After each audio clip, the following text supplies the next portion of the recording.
వాళ్ళ భవిష్యత్తుకు భరోసా లేదు. లక్షలాది మంది తల్లిదండ్రులకు ఇలా కంటి నిండా నిద్రలేని పరిస్థితి తెచ్చిండు రేవంత్ రెడ్డి. ఒక్కసారి ఆలోచించమని కోరుతున్నా. లక్షలాది మంది పిల్లలకు ఫీజు కట్టనోడు జూబ్లీహిల్స్ అభివృద్ధి చేస్తారంటే నమ్ముదామా? లక్షలాది మంది పిల్లలకు ఫీజు రీయింబర్స్మెంట్ ఇయ్యనోడు జూబ్లీహిల్స్ లో అభివృద్ధి చేస్తా ఓటేయండి అంటే నమ్ముదామా? అట్లాగే ఉద్యోగులకు చెప్పిండు కథలు. కొత్త పిఆర్సీ ఇస్తా, మీ డిఎల్ ఇస్తా, కేసీఆర్ ఇచ్చిన దానికంటే ఎక్కువ ఇస్తా అని ఉద్యోగులకు చెప్పిండు.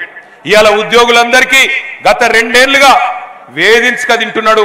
ఒక్క డిఏ ఇయ్యలే, పిఆర్సీ దిక్కు లేదు, ఉద్యోగుల మాట గాని ఉద్యోగ భద్రత గురించి గాని పట్టి లేదు. వాళ్ళని కూడా పక్కకు పెట్టిండు. ఆఖరికి ఎంత ఘోరం అంటే ఈ ఎల్లారెడ్డిగూడ ప్రాంతంలో, సోమాజిగూడలో, శ్రీనగర్ కాలనీలో చాలా మంది రిటైర్డ్ ఉద్యోగులు, పెన్షనర్లు ఉంటారు. వాళ్ళ పరిస్థితి ఎంత దయనీయంగా మారింది అంటే ఈరోజు రిటైర్డ్ ఉద్యోగి ఎట్లుంటారు? రిటైర్డ్ ఉద్యోగులు అంటే జీవితం అంతా కష్టపడి పనిచేసి ఆ జీపీఎఫ్, గ్రాట్యుటీ, ఇంకా వాళ్ళకి ఏవైతే బెనిఫిట్స్ రావాలనో వాటి కోసం ఎదురు చూస్తూ ఉంటారు. ఒక్కొక్కరికి 30 లక్షలు 40 లక్షలు వచ్చేది ఉంటుంది. ఇలా అవి కూడా 2 ఏళ్ల నుంచి ఇస్తలేడు రేవంత్ రెడ్డి. పిల్లల పెళ్లిళ్ళు చేయాలి, పిల్లలకు ఎడ్యుకేషన్ లోన్లు ఉంటే కట్టాలి, ఇంటి మీద ఈఎంఐలు ఉంటే కట్టాలి. పాపం ఎదురు చూస్తూ ఉన్నారు. 2 ఏళ్లకెళ్ళి చకోర పక్షి లెక్క చూస్తున్నారు. చూసి చూసి గుండెలాగిపోతున్నాయి ఇవాళ రిటైర్డ్ ఉద్యోగులై. కానీ రేవంత్ రెడ్డి మనసు కరుగుతలేదు. రిటైర్డ్ ఉద్యోగులకు కూడా నేను ఇయ్యపో అంటున్నాడు. ఇవాళ కాలేజీ వాళ్ళు ఫీజు అడిగితే వాళ్ళని బెదిరిస్తాడు, నిరుద్యోగులు ఉద్యోగాలు అడిగితే వాళ్ళని బెదిరిస్తాడు, ఉద్యోగులు డిఏలు అడిగితే బెదిరిస్తాడు, రిటైర్డ్ ఉద్యోగులు బెనిఫిట్స్ అడిగితే బెదిరిస్తాడు. ఇవాళ నేను అడుగుతా ఉన్నా, నువ్వు నడుపుతున్నది సర్కారా లేక నువ్వు నడుపుతున్నది రౌడీ దర్బారా? ఇంతమందిని బెదిరించి ఏం సాధిస్తావు రేవంత్ రెడ్డి అని నేను అడుగుతా ఉన్నా. అట్లాగే నేను ఒక్క మాట మిమ్మల్ని కూడా ఆలోచించమని అడుగుతున్నా. నీతి వాక్యాలు చెప్తున్నాడు రేవంత్ రెడ్డి. నిన్న మొన్న చూసిన నేను ఉద్యోగాల పత్రాలు ఇచ్చే కేసీఆర్ గారి టైంలో పరీక్షలు పెడితే ఈయన పత్రాలు ఇచ్చుకుంటూ పోయి అక్కడ మాట్లాడుతున్నాడు. ఉద్యోగులు మీరు మంచిగా చూసుకోవాలి, తల్లిదండ్రిని చూసుకోకపోతే మీ జీతంలోకి వెళ్ళి 15% కటింగ్ పెడతా అని డైలాగులు కొడుతున్నాడు రేవంత్ రెడ్డి గారు.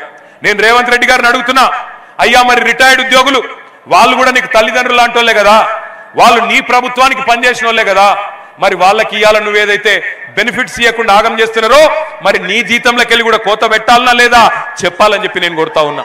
రిటైర్డ్ ఉద్యోగులకు రూపాయి ఇయ్యనోడు, రిటైర్డ్ ఉద్యోగులను, పెద్ద మనుషులను, పెన్షనర్లను సతాయించేటోడు జూబ్లీహిల్స్ అభివృద్ధి చేస్తాడంటే నమ్ముదామా? ఆలోచించమని చెప్పి నేను కోరుతా ఉన్నా. నిన్న మొన్న తిరుగుతున్నాడు జూబ్లీహిల్స్ లో. ఇన్ని రోజులు ఏదో ఉద్ధరించినట్టు ఇప్పుడు ఉద్ధర మాటలు చెప్తున్నాడు రేవంత్ రెడ్డి.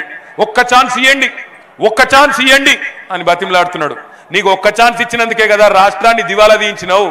నీకు ఒక్క ఛాన్స్ ఇచ్చినందుకే కదా 700 మంది రైతులు ఆత్మహత్యలు చేసుకున్నట్టు చేసినావు.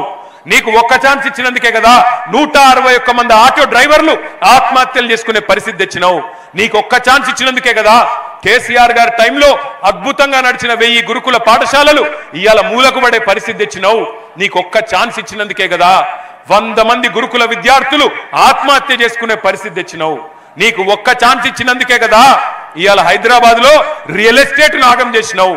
ఇవాళ నీకు ఒక్క ఛాన్స్ ఇచ్చినందుకే కదా హైడ్రా పేరు మీద మొత్తం బస్తీలలో ఉండే ఇండ్లు కొడుతున్నావు. నీకు ఒక్క ఛాన్స్ ఇచ్చినందుకే కదా రాష్ట్రం ఇవాళ ఉరుకులు పరుగుల మీద పెరుగుతున్న రాష్ట్రాన్ని ఆఖరి స్థానంలో నిలబెట్టినావు. గుర్తు తెచ్చుకోమని నేను కోరుతా ఉన్నా. ఇందిరమ్మ రాజ్యం నా కోట్లేయండి అని చెప్పి, తులం బంగారం అని చెప్పి, నెలకు 2,500 అని చెప్పి, 4,000 పెన్షన్లు అని చెప్పి, వికలాంగులకు 6,000 పెన్షన్లు అని చెప్పి అందరినీ మోసం చేసి ఆఖరికి ఇందిరమ్మ రాజ్యం అంటే ఇండ్లు గులగొట్టుడే ఇందిరమ్మ రాజ్యం అన్నట్టు దుర్మార్గంగా వ్యవహరిస్తున్న మాట వాస్తవం కాదా? ఒక్కసారి మీరు కూడా చూడండి ఏ రకంగా హైడ్రా భూతం ఇవాళ గరీబోళ్ళ ఇండ్లు గులగొడుతున్నదో ఒక్కసారి చూడమని చెప్పి నేను కోరుతా ఉన్నా.